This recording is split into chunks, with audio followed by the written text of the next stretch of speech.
Hey Waffle Gang, I do hope you are well. My name is Mark and today we're checking out some more Reddit stories, and if you do love a Reddit story, why not consider hitting that like, a subscribe, maybe that cheeky notification bell too, and let's crack on with today's first story. Much love guys. Now today's first story comes from Hamster Top 1332 and it says, my roommate had been gambling the rent money away. She didn't tell me we got evicted. We have 5 days to leave. Hope he starts off. I'm still shaking. My roommate's in her mid-70s. Her name is the only name on the lease. I found the room on Craigslist. It was the only place I could afford. Also, I am from a different country. I have debt I'm paying off from me coming here. She's always left me alone. I pay her the money for rent and utilities because everything's under her name. Everything was fine for almost a year. Last month though, she gambled away the rent money. But I thought it wasn't a problem because she said she got a loan from her son. So imagine my surprise today when I found from the sheriff's department a notice to vacate. In 5 days. I asked, what's going on? She gambled away the loan she had gotten from her son. Also, last month wasn't the first time she gambled away the rent money. She had done the same the month previously. And the money I gave her for this month's rent, she gambled that as well. We had been given a 30-day eviction notice, which she didn't tell me about. There was a hearing, which she didn't tell me about. No one showed up, so the judgment defaulted to the landlord. Now we have 5 days to vacate. She'll be fine. She's moving in with a friend. Meanwhile, I have no one. I mean, it's funny because I was already planning on moving out at the end of the month after 2 more paychecks. I found a room that just requires me to have $1,000 to move in, but I only have $280. I can't come up with $720 in 5 days. I'm not saying this to ask for money. I'm just mentioning this because the irony is so cruel. I don't know where I'll sleep. I don't have a car. Also, I did contact the police to tell them that my roommate had been stealing from me, but they called it a civil matter to be brought up in small claims court. How can I focus on going to court when I know where I'll be in under a week? This is my worst nightmare come true. So, in the comments, I'll just give you a quick overview. A lot of people were trying to help out OP, suggesting different ways that she could potentially get herself out of that situation, or at least find some accommodation in the meantime. But 17 days later, OP did update and said, so I'd posted previously that my roommate had been gambling the rent money away for a few months at the very least and got us evicted without telling me. I only found out when I discovered a 5-day notice to vacate from the sheriff's department on the apartment door. Well, I was homeless for the first time in my life. I slept in an unlocked classroom at a nearby university. I kept my possessions in a storage unit. It definitely wasn't pleasant, but I have to recognize people have had it worse. And then a miracle happened yesterday. I work at a nursing home and I've become pretty friendly with the daughter of one of the residents. I told her what happened to me, and guess what she told me? Well, she has a room for rent and is empty anyways. Why don't I move in? And I'll pay her the rent when I get it after the first week of January. I'm shocked. I genuinely thought I was going to be homeless for a lot longer. She is so sweet and super kind. She even made me dinner. I'm so thankful to her. I'm still stunned. Also, she helped me move my things in, which isn't much, just my clothes and laptop basically. That's my update. I've never felt so elated. This was a nightmare. At least I have a learning experience and know what to look out for. And I am definitely going to focus all my free time on suing my former roommate. Thank goodness for that, and I'm so glad that OP had a happy ending on the back of all of this, because that must be an absolutely horrifying situation to find yourself in so quickly as well. But what do you guys make of this one? Let us know your thoughts down in the comments below, and let's move on to another story, which comes from Angry Catfish 2019 from the Am I the Arsehole subreddit, and it says, am I the arsehole for messing with my sister's fake profile?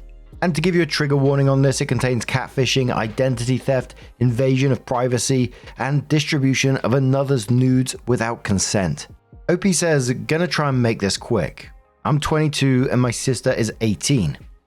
I went to my sister's room to grab a top she had borrowed.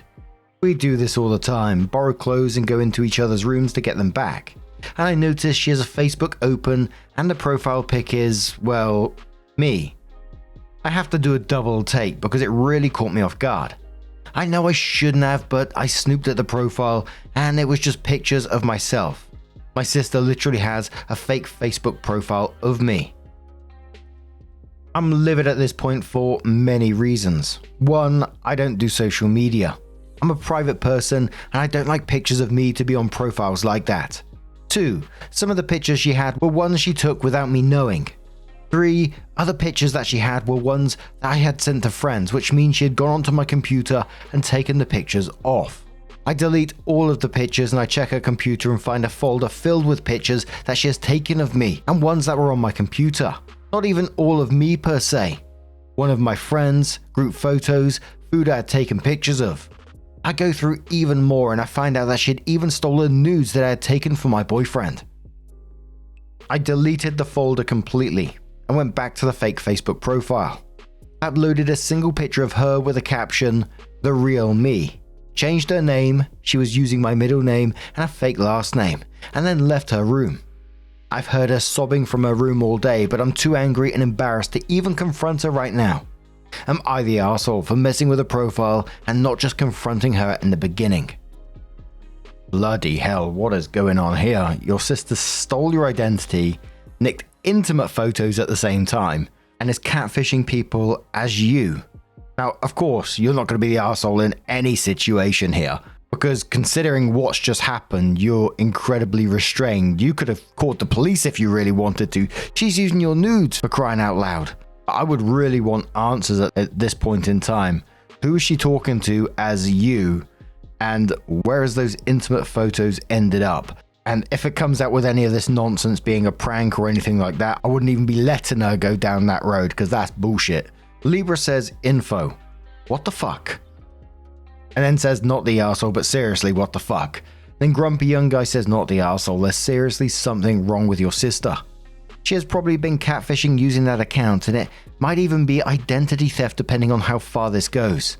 Big time, not the arsehole. Kane says all fucking Opie's news now on the web for the whole world to see. What in the ever-loving fuck is wrong with your sister? Not the arsehole. Addicted to Chip says not the arsehole whatsoever. You could have just confronted her rather than being petty and uploading a picture of her, but I don't think anyone would blame you for that. She did much worse to you. Opie replies saying, I agree. I know I was childish and petty with that. I was just really angry at the time. I also was worried that she might continue on with it and just hide it better from me. At least this way I have some peace of mind that it's gone. I hope. Kitty Loon says better make sure to password protect your computer or she'll go back onto it to get the pictures she stole again. And someone asked, did OP go through the chat logs? And OP said, a part of me wanted to go through the chat logs, but I was so afraid to. Just thinking about it makes me feel sick. So OP did come in to update the post and said, I decided to confront my sister since I couldn't stand sitting around with a knot in my stomach. As soon as she saw me, she started crying and begging me not to tell our parents and saying she was sorry. I told her that I don't think I could ever forgive her and that it made me sick to even look at her. I asked her why she had the fake profile. Apparently she met a guy 1 or 2 years ago on another site and she was too nervous to give him a picture of herself, so she sent one of me. He really liked the picture and from then on it just snowballed. She got deeper into it, made the profile and said that she enjoyed all the attention it got her. I brought up the nudes and she played dumb at first, and then said she must have accidentally copied them over too. I told her that I didn't believe her, but she's sticking with that. I asked her to delete the Facebook and got the email and information attached to it so I can change it and make sure she doesn't try to reactivate it. She tried to make me feel bad and tell me she was going to lose a lot of her friends because of this and how that was the reason she did it in the first place. At that point I just felt like she only felt bad because she was caught and didn't really care about my feelings. I told her that she was being selfish for only thinking about how this hurt her, but never thought about how her lies hurt me. She got upset again and I left shortly after. I saw people mentioning that I should change my passwords on my computer. I've done that. I've explained the situation to my boyfriend and he offered to let me move in with him, which I'm probably going to take him up on. I can't be in the house anymore. I feel so uncomfortable. I feel so paranoid about running into people that she may have talked to or sent pictures to. Thank you for people that have sent kind words, messages, and advice. I really appreciate it. Today has been the worst day of my life, hands down. The relationship with my sister will never be the same, and I don't think the uneasiness will ever go away. A commenter on the back of this said to OP, not the arsehole. It's wrong no matter why she chose to do that. But if she genuinely didn't mean it as a sick prank or way to get back at you and just did it to have your identity, that's obviously not healthy. People try to live others' lives for a reason, maybe because they don't like their own. Not diagnosing anything, by the way. I'm not a doctor. Personally, I would apologize about it if she friended people you guys know. But if it was a really small account with no friends, you don't need to apologize. Personally, I've been told I've been too nice though, so maybe I'm not the best apology-wise.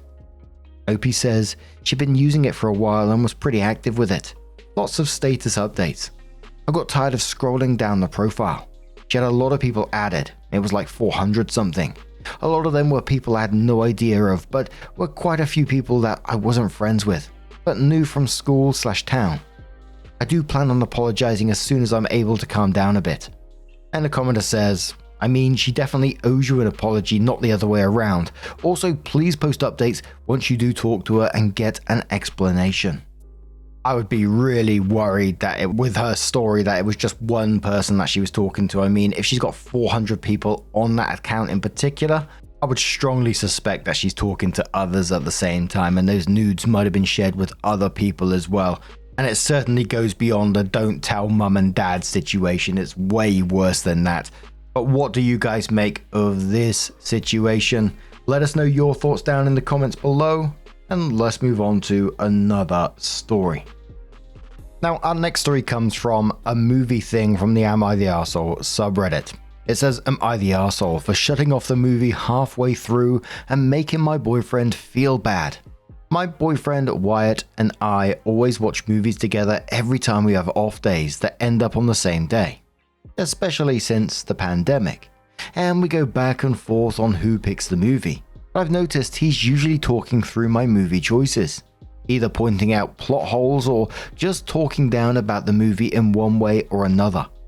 I never act this way when it's his turn to pick the movie, even if I don't care for it. Like the last movie he chose, The Fountain. I was confused until halfway through and then bored the rest of the film. But I didn't talk during the movie or constantly dump on it either.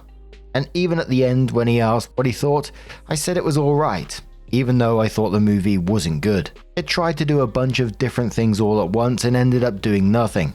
But he seemed really fond of it, so I didn't want to hurt his feelings. But he doesn't seem to have that mindset when it comes to him watching my picks. I've told him to shush and to just watch the movie, but he just sighs loudly and says they are boring. If I tell him to stop, he gets all huffy and goes totally silent, and usually takes his phone out to play a game or scroll the internet, totally ignoring me and the movie. It really hurts my feelings. And yesterday, it was my turn to choose again, and I picked a good movie that really hit me hard as a kid. I bawled when I first watched it and still tear up to this day.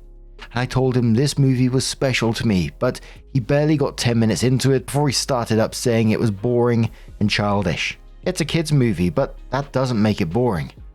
I was getting upset, and before the big part of the movie even got close, I just couldn't take it anymore. I felt like him acting this way during a super important part would ruin the movie for me, maybe forever. So I just got up and turned it off. He asked what I was doing, and I told him I didn't want to have the movie ruined for me, so it was better if I just turn it off. He said I was being a baby, and to turn it back on. I refused and just told him to pick something to watch instead. Then I sat on the couch. He got mad and said if I was going to be dramatic like this, then he didn't want to watch anything with me, and got up and went to his room and slammed the door. This happened the other day, and he's been giving me the cold shoulder. And when I asked why, he said he wants an apology for making him feel like dirt. Should I apologize? Did I really make a huge deal out of a movie? Am I the arsehole? I've gotten a lot of comments and IMs about asking what the movie I chose was. It was The Bridge to Terabithia? Pronunciation, I do apologize. It's not the best movie ever, but it was the first kids movie I watched when I was young that really moved me and made me cry. Now let's face it, this isn't about the movies, is it? It's about control. He's dismissing everything that you care about, and then you get punished when you speak up for yourself with a silent treatment. The way that he flipped things around when you protected something that was meaningful to you, this movie, and suddenly you're the bad guy now who owes him an apology because you didn't tolerate that bullshit. But Lurking says, not the arsehole. I can't really say what I want to without violating some of the rules here about being civil. So I'll just say that he's treating you like crap. From how he's acting, your movies are garbage and he gets to rag on them as much as he wants, or else you're being childish. Yet you don't do the same back. That's not a basis for a loving relationship if he disrespects you that much and that easily. Opie says it definitely hurts, but they're just movies and shouldn't affect me this much. My sister says I'm being too sensitive again. I shouldn't let him not liking my movies affect me this much. Outside it says, should doesn't exist, OP. It's just a projection. It does affect you this much, and that's valid. Your hurt is real. Put the effort there, not into the voice of should. Singery says not the arsehole. It's understandable you're annoyed, and even more so that you didn't want an important/special movie to be ruined by his commentary and making you feel worse. For a guy that likes to bash children's movies, he seems awfully childish. Have you tried talking to him about how it makes you feel when he does that? Would it help? Opie says I've talked to him before about it, and he'll usually say he'll try to give my stuff a chance, and he does it for a bit before he forgets or something and goes right back to how he was before. Drink Deep says not the arsehole. Pretty clear that you're trying to be respectful and he's not. Won't comment further on that. I will recommend moving away from I pick or you pick because it causes this situation. Polarizing movies that resonate with you with a certain type of person. I suggest you come to a movie decision together. Not only does this meet both your needs, you might enjoy a movie that is outside your comfort zone, but straddles the line of the things you like. Opie says we've tried that, but he usually dominated the movie choice unintentionally. So we moved to each pick movies so we'd each get a choice. Drink Deep says, hate to say it, but it sounds like this is a bigger problem than picking a movie. Malachite says not the arsehole. He acts like an arsehole. When it's your turn to pick and when you decided you had enough and walked away, he decides to give you the cold shoulder. He should feel like dirt for always putting down your movie choices and being an arse when you walked away to try and avoid conflict. Info. How does he treat you in other ways? Does he generally disregard your opinions and tastes, or does he respect them? If you all get along well in other ways, you may have need to make an agreement that he learns to shut it during your movie, or you get to give your honest opinion about his movie choices. Opie says, he usually doesn't care about what I like or enjoy. Not in a disregarding way, but in a way he doesn't mind. He sometimes teases me for watching kids' cartoons or movies, but it usually doesn't bother me. Which would reply saying, dude, if he's making you sit through Aaron of Sky movies, he doesn't get to make fun of other people for watching stuff that's actually enjoyable. He sounds like a film snob. Head of Slytherin says, info, do you live together? If you do you have separate rooms? Also, how old are the both of you? Are you over 18? Opie says, we don't officially live together, but he spends a lot of time at my place compared to his own. Mostly because he likes my place better. And because he says his roommates are jerks.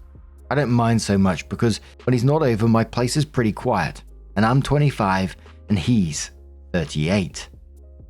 Commodore says, not the arsehole. Major red flags I see, and he's definitely the arsehole and owes you the apology. Lulabug says, I just love how he throws a temper tantrum about her being too dramatic. You calmly explained he was ruining it for you, and in his attempt to tell you how you're overdramatic, he acts like a toddler. Hypocrisy like that makes me laugh, and I would have probably done so in front of him. And remarked that it's funny how he thinks him being a toddler was going to change how I felt about his ruining my movie. And laugh openly all the time at his hypocrisy. People like that shouldn't even waste energy engaging or getting mad at. You won't fix or change anything, just make yourself tired in the end. And one more commenter who says, he reminds me of the guy that yelled at me for being a drama queen and putting on a little scene for everyone when I talked calmly and he turned red and pounded the table. But you know us women, always full of drama. So OP did update the post and says, hey, final edit. I ended up having to call my parents, who called the cops on Wyatt. I read all the advice from everyone saying he wasn't respecting my interests or me as a person, and it got me thinking, and stuff I ignored or overlooked before started popping out to me. Stuff that didn't seem fair to me that I just put up with because I loved him. And so many people told me to just break up with him and I could do better. But I was in love and he was my first serious boyfriend, and I really just wanted to work things out and get through this thing with him. So I tried to sit down and have a serious talk with him, just hoping he'd listen this time. I told him how he acted made me feel, and his behavior during my movie choices ruined the experience for me. And I told him I never acted that way during his movies because I know he likes them, and I respect him and don't want to be mean or belittle his interests, even if they don't interest me. About then, he told me I was being dramatic again, and they were just stupid movies, and he tried excusing his behavior by saying my movie choices suck anyways. I was just so tired by this point and wanted some space and quiet to think about where we go from here. So I started to ask him to go back to his apartment for the night, but he interrupted me by yelling how since I couldn't have my way, I was kicking him out.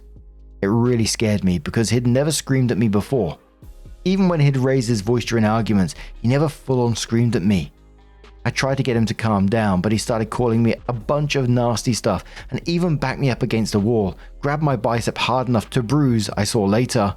I panicked and ran to the bathroom and locked it behind me. He banged on the door, telling me to come out, and I was crying and couldn't think of anything else to do but call my parents. Mum answered and she could hear him screaming and the banging in the background. Her and Dad were freaked out and Dad called the cops. Long story short, the cops and my folks showed up and Wyatt was removed from my apartment. My parents told him to not come back or would get a restraining order. It's almost 10:30 p.m. now. I've locked my apartment up and am currently staying with my mum and dad for a while. Thanks for the advice, everyone, but Wyatt and I are pretty much over. I think I'm done with this account and I'll be logging off now. And it seemed OP was indeed done with that account, but I'm so glad that OP was able to get out of that I did contact their parents and the parents acted quickly. Lots of people pointing out the age gap that OP mentioned within the comments. She was 25 and he was 38 and he had roommates and all this kind of stuff. A lot of talk about that in the comments. But I think the majority of them were just saying absolute bullet dodged in this situation. But now I'm going to turn this one to you guys. What do you guys make of this one? Let us know your thoughts down in the comments below. Now, just a huge thank you for being here today, getting involved in the stories, your love, your support, your time. It always means the absolute world to me. So thank you so much for being here, and hopefully I'll see you in the next one. Take care and much love.